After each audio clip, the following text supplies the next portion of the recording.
Hello student, কেমন আছো তোমরা? আই হোপ খুবই ভালো আছো। আজকে আমরা ফিজিক্সের first class reflection of light পড়ব। দেখো, হোয়াট ইজ লাইট? লাইট কি? লাইট বলতে গেলে আমরা লাইট কিন্তু একটা ফর্ম অফ এনার্জি। লাইটকে দেখা যায় না, কিন্তু লাইট অন্য কোনো সাবস্টেন্সকে দেখতে কি করে আমাদের হেল্প করে।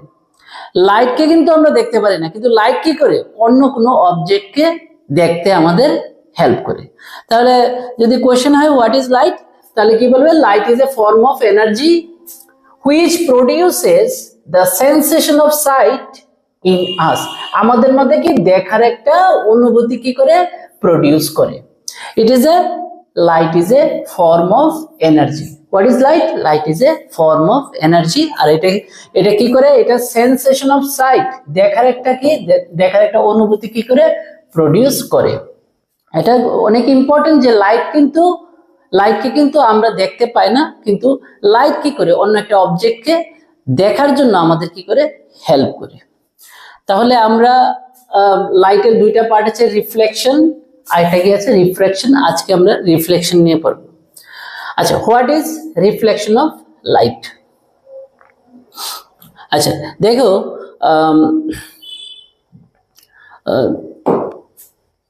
when a ray of light travels through a homogeneous medium and strikes the surface of another medium, কি বলে? এতটুকু কি বলা আছে?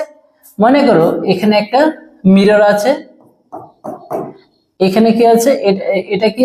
এটা হচ্ছে মিরর।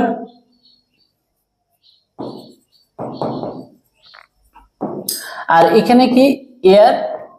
এখান থেকে একটা রে এখানে এসে পড়লো, রেটা পরে কি হবে?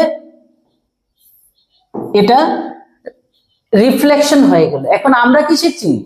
The definition of reflection. Actually এখানে পরে যে আমরা কিন্তু সবাই জানি আয়নার মধ্যে, মিররের মধ্যে যখন কোনো লাইট এসে পড়ে তখন কি হয়? এটা রিফ্লেকশন হয়, আমরা এতটুকু জানি। বাট আমরা এখন কি শিখতে চাইছি? The definition of reflection.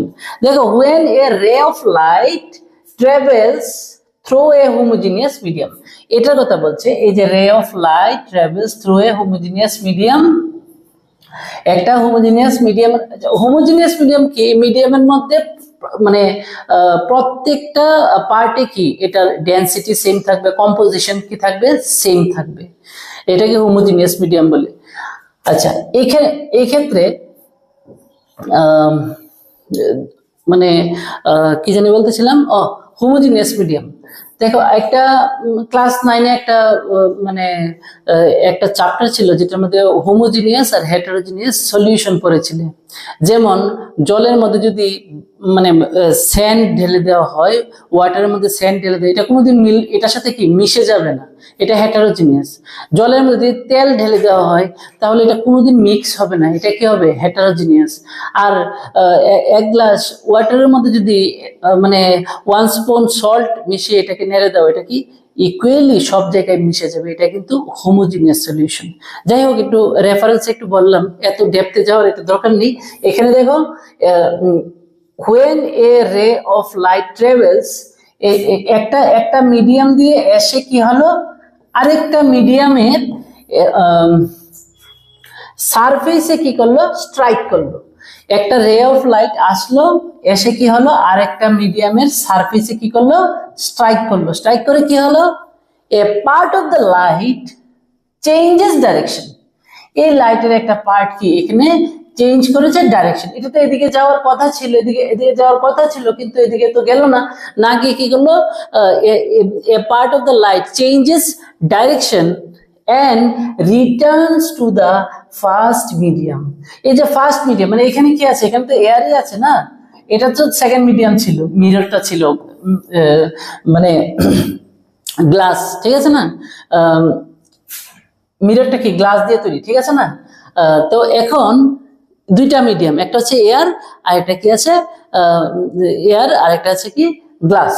তাহলে গ্লাস এখানে বলাটা ঠিক হবে না, গ্লাসের মধ্যে দিয়ে তো লাইট পাস হয়ে যায়, তুমি মিররই বলো, ঠিক আছে? তো এই ক্ষেত্রে কি হলো, যে এখানে যখন লাইটটা এসে পড়লো তখন কি হলো, তার changes direction. A part of the light, A part of the light কি হবে, changes direction. A part of the কেন বলেছে, কিছুটা দেখো, কিছুটা এখানে অ্যাবজর্ব হবে, এই কারণে সবটা পার্ট এখানে কি হয়, রিফ্লেকশন হয় না। ঠিক আছে, এ পার্ট অফ দ্য লাইট কি হচ্ছে, changes direction and returns to the first medium. First medium এ আবার কি হলো, রিটার্ন হয়ে গেল। This phenomena is called reflection of light. This phenomena is called reflection of light.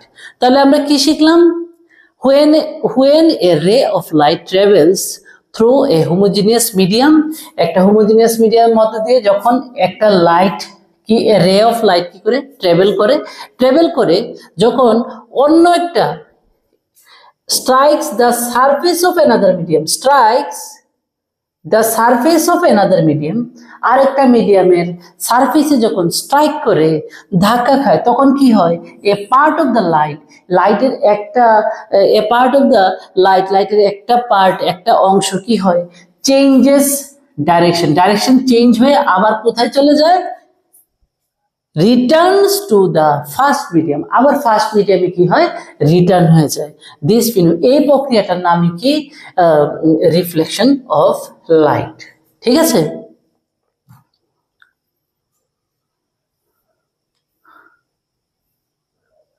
আচ্ছা এখন আমরা পড়ব কি, ল অফ রিফ্লেকশন। দেখো যেই আলোর প্রতিফলন, যে যে লাইটের যে রিফ্লেকশন হচ্ছে, এটা কিন্তু একটা রুলস মেনে হবে। মনে করো এইখানে একটা যেই রেটা এসে পড়ছে, এটাকে বলে ইনসিডেন্ট রে, আপতিত রশ্মি। যারা নাকি বিদ্যাজ্যোতি স্টুডেন্ট, তোমরা কি ক্লাস 9 পর্যন্ত তোমরা বাংলা মিডিয়ামে পড়েছিলে, হঠাৎ করে ক্লাস 10-এ কি হয়ে গেল, ইংলিশ হয়ে গেল। এই কারণে আমি তোমাদের উপর, আর সিবিএসই তারাও যারা নাকি মাদার টাং বেঙ্গলি, এখন যারা হিন্দি মিডিয়াম, যারা নাকি মাদার টাং হিন্দি, তাদের তো আমার ভিডিও দেখে বুঝতে অনেক অসুবিধা হয়ে যাবে, কারণ আমি সাইড বাই সাইড ইংরেজির সাথে সাথে কি বাংলাতেও কি ডিকটেট করছি কিন্তু। সেই কারণে আমি একটু বলে রাখলাম, যাদের নাকি মাদার টাং বেঙ্গলি এবং আর যারা বিদ্যাজ্যোতি, তাদের তো অনেকই মানে আমি ভাবি যে অনেকই তোমাদের বেনিফিট হবে। যাই হোক, এটা একটু মাঝখান দিয়ে আমি বললাম না, কারণ সিবিএসই বলেছে মানে কি, তোমরা যারা নাকি যাদের মাদার টাং হিন্দি, তারাও কিন্তু দেখবে, কিন্তু তাদের কিন্তু একটু বুঝতে অসুবিধা হয়ে যাবে। আচ্ছা যাই হোক, এখন আমরা আবার কি পড়াতে ছিলাম, ল অফ রিফ্লেকশন। ইনসিডেন্ট রে, এই রেটার নাম কি, ইনসিডেন্ট রে।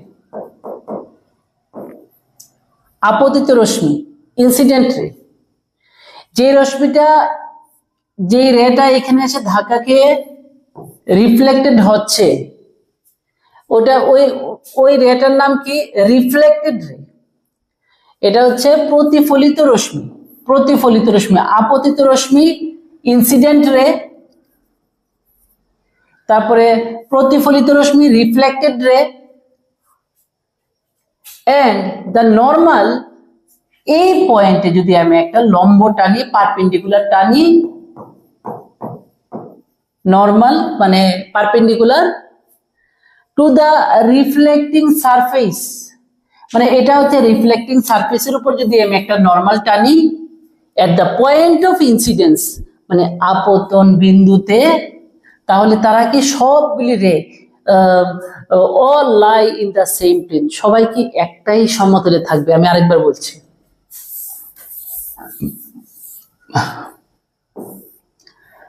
ইনসিডেন্ট রে, রিফ্লেক্টেড রে, নরমাল, এই সবগুলি incident ray, reflected ray, normal, they all lie in the same plane, they all lie in the same plane. এখন নর্মালটা যখন বলেছে তখন এখানে কি বলেছে দেখো, নর্মাল এটা কোনখানে, নর্মালটা কোনখানে টানা হয়েছে, পারপেন্ডিকুলারটা কোনখানে ড্র করা হয়েছে, to the reflecting surface, to the reflecting surface, অর্থাৎ যে যে সারফেসে এসে রেটা পড়েছে ওই সারফেসটাকে কি বলা হয়, reflecting surface. At the point of incidence, কথার অর্থ কি, প্রথম যেই জায়গায় এসে লাইটটা এসে পড়েছিল এই পয়েন্টটাকে বলে কি, দ্য পয়েন্ট অফ ইনসিডেন্স, অর্থাৎ আপতন বিন্দু, আপতন বিন্দু। তাহলে এই সারফেসটার নাম কি, রিফ্লেক্টিং সারফেস, প্রতিফলক তল। আর এই পয়েন্টের নাম কি, রিফ্লেক্টিং, এটা হচ্ছে আপতন বিন্দু, incidence, the point of incidence মানে আপতন বিন্দু। তাহলে এবার আবার বলছি, আপতিত রশ্মি মানে কি, ইনসিডেন্ট রে, ইনসিডেন্ট রে, রিফ্লেক্টেড রে, আর এটা কি হবে, নর্মাল। নর্মালটা বলার সময় কি বলবে, and the normal to the reflecting surface, reflecting সারফেসের উপর এই পয়েন্ট অফ ইনসিডেন্সে যে নর্মালটা টানা হয়েছে, মানে উল্টাপাল্টা জায়গায় টানলি চলবে না, মানে এখানে তুমি নর্মাল টেনে নিয়েছো, এখানে নর্মাল টেনে নিয়েছো, এরকম বলছে না। কোনখানে নর্মালটা টানবে, কোনখানে টানবে, এই পয়েন্ট অফ ইনসিডেন্সে, আপতন বিন্দুতে। তারা কি একটা প্লেনেই থাকবে, ইনসিডেন্ট রে, রিফ্লেক্টেড রে, আর এটা কি normal, normal to the reflecting surface, to the at the point of incidence all lie in the same plane. এটা হচ্ছে ফার্স্ট ল। আর সেকেন্ড ল হচ্ছে কি, এই যে অ্যাঙ্গেলটা, এটা হচ্ছে দ্য অ্যাঙ্গেল অফ ইনসিডেন্স। এটা রেটার নাম কি ছিল, রেটার নাম ছিল ইনসিডেন্ট রে, আর অ্যাঙ্গেলটার নাম কি, অ্যাঙ্গেল অফ ইনসিডেন্স মানে আপতন কোণ, আর এই অ্যাঙ্গেলটার নাম কি, প্রতিফলন কোণ মানে the angle of reflection. Reflection ওটা কি ছিল, রেটার নাম কি ছিল, রিফ্লেক্টেড রে, আর অ্যাঙ্গেলটার নাম কি, দ্য অ্যাঙ্গেল অফ রিফ্লেকশন, প্রতিফলন কোণ। এই দুটা অ্যাঙ্গেল কি হবে, ইকুয়াল হবে। মোস্ট ইম্পর্টেন্ট কোয়েশ্চেন এটা, এটা ইম্পর্টেন্ট কোয়েশ্চেন যে রিফ্লেকশনের দুইটা ল লিখো। আই হোপ এটা বুঝতে পেরেছো। আচ্ছা, reflection, reflection, how many types of reflection are there and what are they? দুই ধরনের আছে, two types of reflection, there are two types of reflection.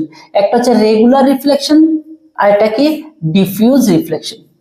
Regular রিফ্লেকশনে যে রিফ্লেক্টিং সারফেসটা এটা কি থাকবে, প্লেন থাকবে।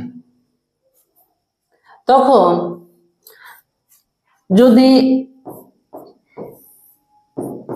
অনেকগুলি প্যারালাল রে যদি ওই সারফেসে এসে পড়ে, তখন তারা যখন রিফ্লেকশন হবে, মানে রিফ্লেক্টেড রেগুলিও কি হবে, এগুলিও কি হবে, প্যারালাল হবে। এসেছিল কি, তারা যখন পড়েছে তখনও কি প্যারালালি পড়েছে, যখন রিফ্লেকশন হয়েছে দ্যাট মিনস রিফ্লেক্টেড রেগুলিও কি, মানে তারাও কি প্যারালাল থাকবে। কোন সময়, রেগুলার রিফ্লেকশনের সময়। তাহলে আমরা ডেফিনেশনটা দেখি। Regular reflection, when a parallel beam of light rays, কি বললো, a parallel beam of light rays, condition আছে কিন্তু, হ্যাঁ, যেমন এখানে রিফ্লেক্টিং সারফেসে যে রেগুলি এসে পড়বে, আচ্ছা এটার দরকার নেই।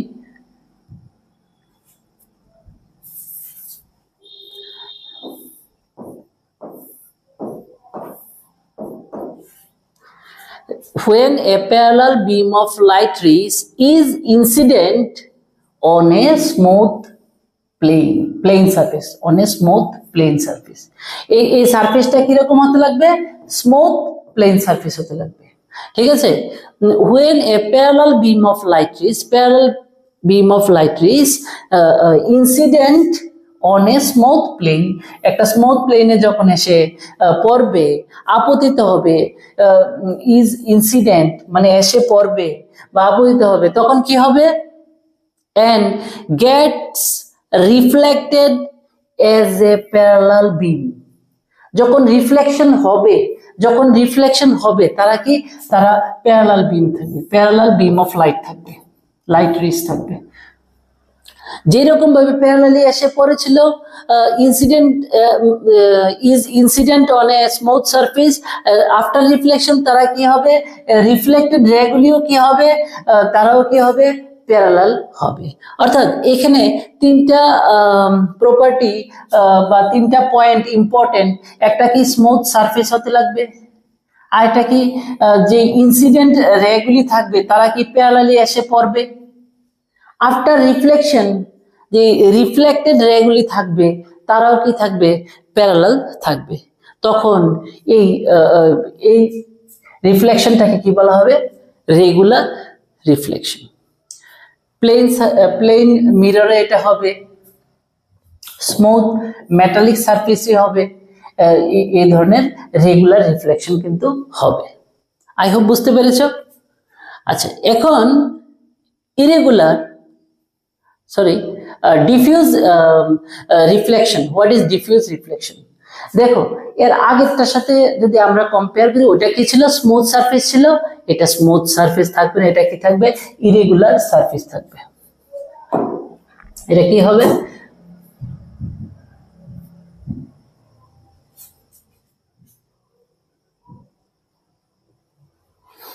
একটা মিনিট কি আছে এটা, হ্যাঁ ঠিক আছে। আচ্ছা, ওটার মধ্যে কি ছিল, স্মুথ সারফেস ছিল, আর এটা কি হবে, on a irregular surface. Irregular surface হবে, ইরেগুলার সারফেসে যখন parallel beam of light rays এসে পড়বে, ইনসিডেন্ট হবে, তখন রিফ্লেক্টেড রেগুলি কিরকম হবে, do not remain parallel but scatter in different direction. যখন কি হবে, when a parallel beam of light rays is incident, এটা মনে করো সারফেসটা এরকম আছে, ঠিক আছে, এটা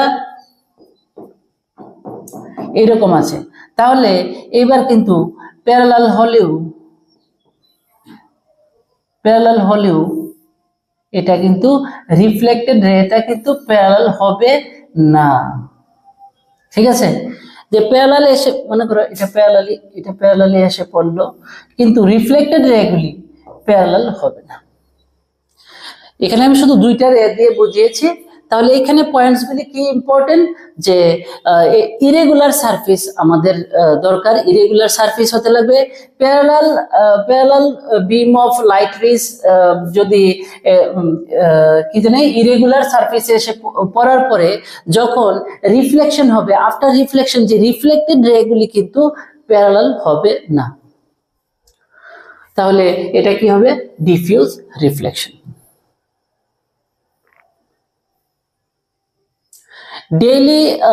আমাদের ডেইলি লাইফে যেমন একটা ডার্ক রুমের মধ্যে তুমি where there is a source of light, একটা সোর্স অফ লাইট, যে কোনো মনে করো একটা ক্যান্ডেলই জ্বালিয়েছো, এখন যদি তোমার ডিফিউজ রিফ্লেকশন না হতো তাহলে আমরা সব জায়গায় দেখতে পেতাম না। ওয়াল ইরেগুলার সারফেস, তখন কি এটার মধ্যে পরে চারিদিকে সব দিকে কি হয়, যে রিফ্লেকশনটা সব দিকে হয়, মানে রিফ্লেক্টেড রেগুলি চারিদিকে ছড়িয়ে পড়ে, এবং কিন্তু আমরা সবটা ঘর কি দেখতে পারি, ঠিক আছে। when there is a source of light in any part of dark room, the rays emitted মানে যেটা বের হয়, ঠিক আছে, যেটা নির্গত হয়, emitted from it strike the ওয়ালে গিয়ে স্ট্রাইক করে and other objects, ঘরের ভিতরে অন্যান্য যে অবজেক্টগুলি থাকে, জিনিস থাকে, ওইগুলোর উপর গিয়ে পড়ে in the room and get reflected in a scattered manner। একদম স্ক্যাটার্ড মানে কি, চারিদিকে ছড়িয়ে পড়া। ঠিক আছে। তাহলে তাহলে due to this diffuse reflection we are able to see the walls and object inside the room. আচ্ছা, তাহলে এই পয়েন্টটা আই হোপ বুঝতে পেরেছো। এরপরে দেখো পেজ আমাদের বইয়ের পেজগুলি কি থাকে, রাফ থাকে। তখনও কিন্তু the incident light আন্ডারগোজ diffuse reflection, অর্থাৎ এটা বইয়ের পেজে যখন লাইটটা পড়ে তখন এটা কিন্তু চারদিকে ছড়িয়ে পড়ে। তুমি যে কোনো দিক থেকে দেখলে কিন্তু লেখাগুলি পড়তে পারো, আমরা পড়তে পারি। Which helps us to read the book clearly.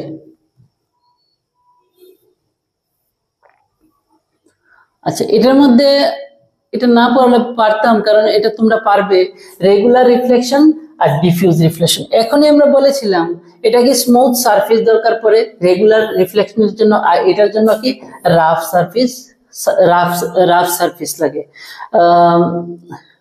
আচ্ছা, রিফ্লেক্টেড রেজ গুলি কি হয়, travel in a specific direction, আর এটার মধ্যে কি স্ক্যাটার হয় ইন এ ডিফারেন্ট ডাইরেকশন। যদি আমরা এটা জানি স্পেসিফিক ডাইরেকশনটা কি, যে ইনসিডেন্ট রেজ গুলি যখন না, এটা এরকম ইনসিডেন্ট না, যে রিফ্লেক্টেড যতগুলি রে থাকে সবগুলি কি প্যারালালি আসলে প্যারালালি বেরো হয়, ঠিক আছে, রিফ্লেক্টেড রে গুলি।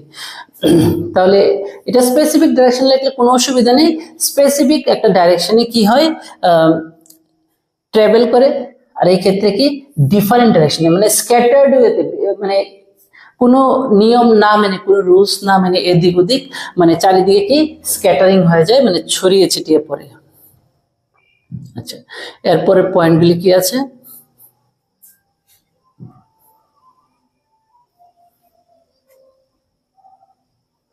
একটা মিনিট। আচ্ছা, এরপরে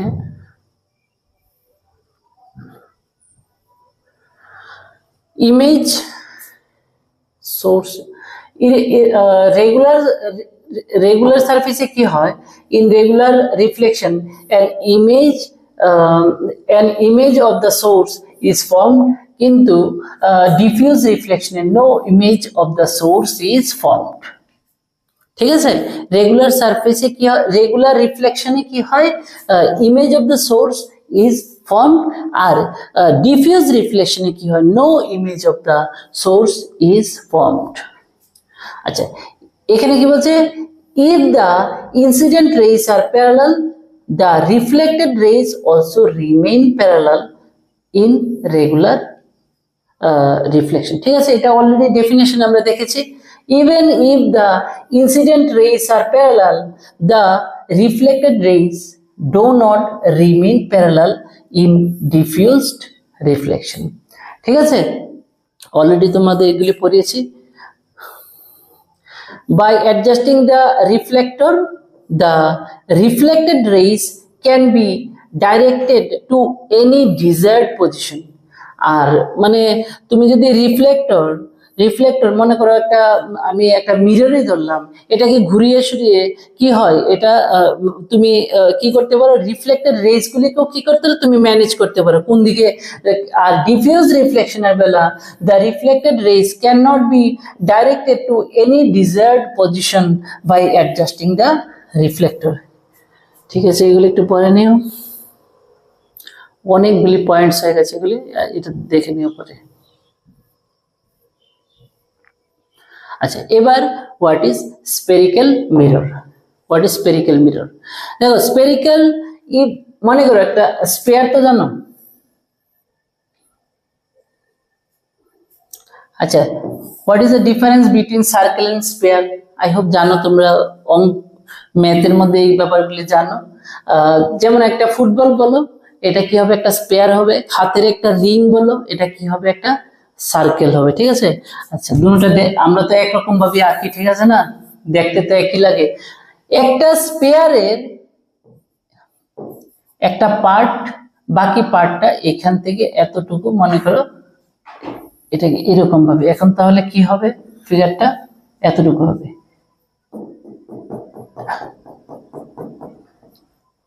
তাহলে এই যে মিররটা, আমরা তো প্লেন মিরর দেখেছি, ঠিক আছে না? প্লেন মিরর দেখেছি। প্লেন মিররে কিন্তু স্পেরিক্যাল মিরর হয়তোবা অনেকে দেখেছো, যদি এয়ারপোর্টে স্পেরিক্যাল মিরর থাকে, অনেক সময় কি হয়, লম্বা মানুষ একদম শর্ট দেখে, শর্ট মানুষ লম্বা দেখা যায়, মোটা দেখা যায়। আচ্ছা যাই হোক, আমরা এগুলি পরে দেখব। এখানে এই যে স্পেরিক্যাল মিররটা কোথা থেকে আসলো? একটা স্পেয়ার থেকে আসলো। এইভাবে কিন্তু স্পেরিক্যাল মিরর নামটা আসলো।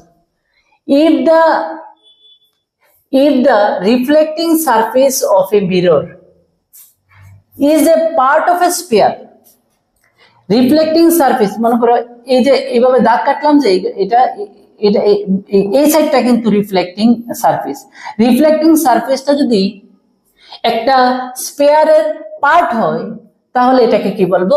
Spherical mirror. ঠিক আছে? আচ্ছা, স্পেরিক্যাল মিরর একটা আছে কনকেভ আর একটা আছে কনভেক্স। যেটা এই ভিতরের সারফেসটা রিফ্লেক্টিং সারফেস, এটা হচ্ছে কনকেভ মিরর। আর সেম ভাবে আমি আঁকলাম, কিন্তু এবার ভিতরের দিকে আমি দাগ কেটে দিলাম। এর মানে কি? বাইরের দিকটা কি রিফ্লেক্টিং সারফেস, এটা কিন্তু কনভেক্স মিরর হবে। আজকে আমরা 10 পর্যন্ত কমপ্লিট করলাম, তারপরে কন্টিনিউ একটার পর একটা ক্লাস থাকবে। আই হোপ বুঝতে পেরেছো, এবং তোমরা ক্লাসগুলি ভালো করে দেখো, এবং নিশ্চয়ই তোমরা যদি কোনো কনফিউশন থাকে তাহলে কিন্তু কমেন্টস করবে। আমি তোমাদের কনফিউশনগুলি ক্লিয়ার করতে ট্রাই করবো, করব। ঠিক আছে? আর যদি মনে হয় যে তোমাদের এই ভিডিওটা তোমাদের হেল্পফুল হচ্ছে, তাহলে আমার তরফ থেকে একটা রিকোয়েস্ট, এটাকে কাইন্ডলি তোমরা শেয়ার করবে, যাতে এই ইনফরমেশনটা, এই ভিডিওটা অন্যদের কাছেও যায়, অন্যরাও শিখতে পারে। Thank you very much.